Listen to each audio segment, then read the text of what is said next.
Shalom, saudara yang dikasih Tuhan. Hikmat Tuhan. Di dalam menjalani kehidupan ini, kita sangat memerlukan hikmat Tuhan. Supaya kita ditolong Tuhan, supaya kita dituntun, dan supaya hidup kita berkemenangan serta diberkati Tuhan.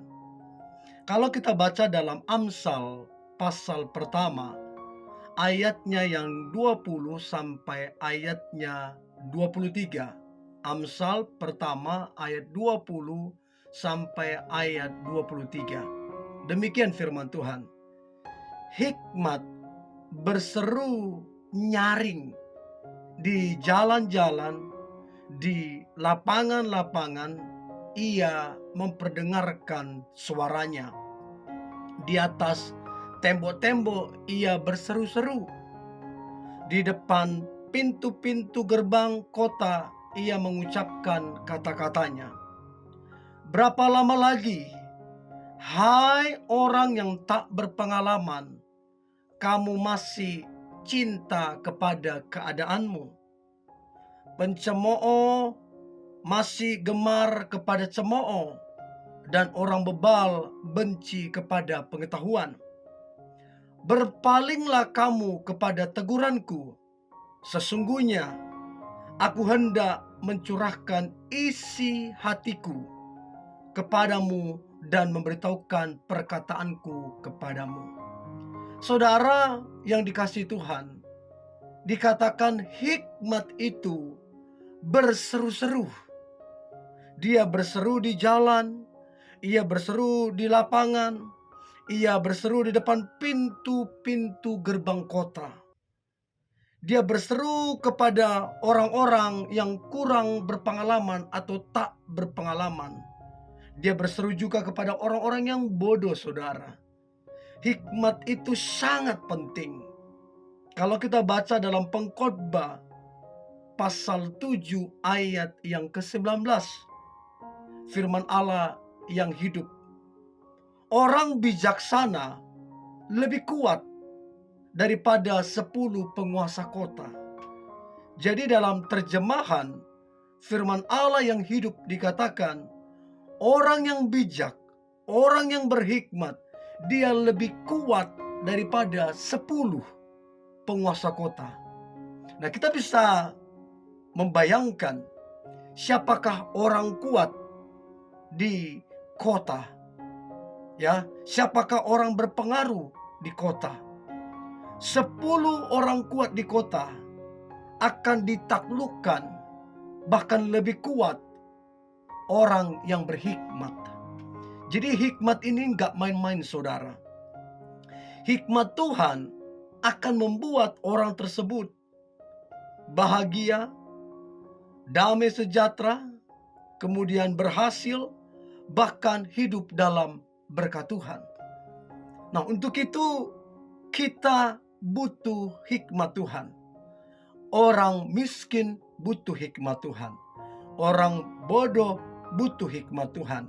Orang gagal butuh hikmat Tuhan. Orang sukses, semua orang butuh hikmat Tuhan. Tidak ada orang yang terlalu kuat sehingga tidak butuh hikmat Tuhan. Semua orang butuh hikmat Tuhan. Saudara yang dikasihi Tuhan, hikmat Tuhan itu jauh lebih berharga dari permata.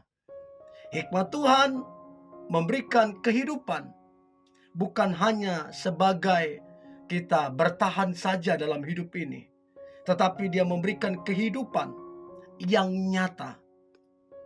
Hikmat itu lebih baik daripada keperkasaan, lebih baik bahkan dari pengetahuan manusia. Saudara yang dikasihi Tuhan, hikmat Tuhan itu diberikan kepada mereka yang mencari, yang berseru-seru.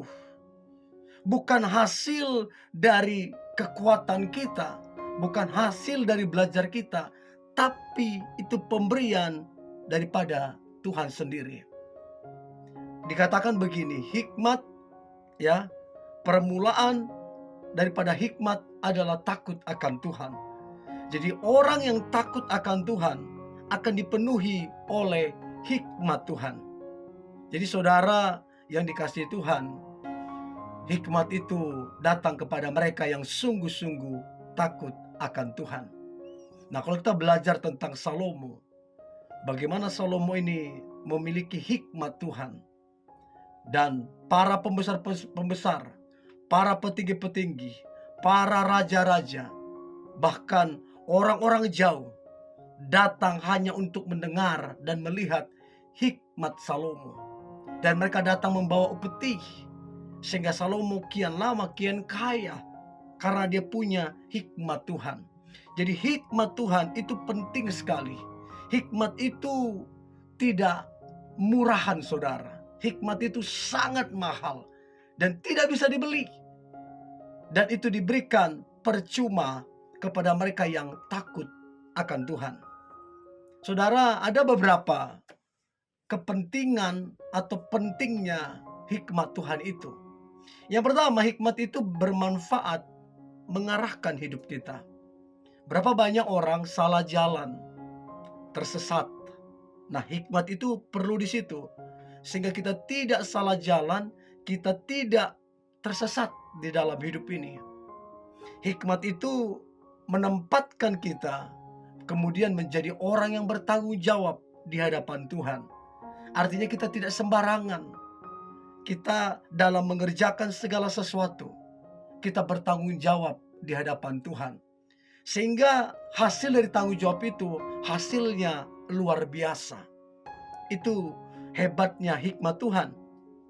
Hikmat Tuhan akan membuat kita menjadi berkuasa, sebab hikmat itu sangat diperlukan di dalam segala lini kehidupan, baik di dalam pemerintahan, ya, baik di dalam pekerjaan, baik di dalam menjalin hubungan, baik di dalam rumah tangga, semuanya diperlukan hikmat Tuhan.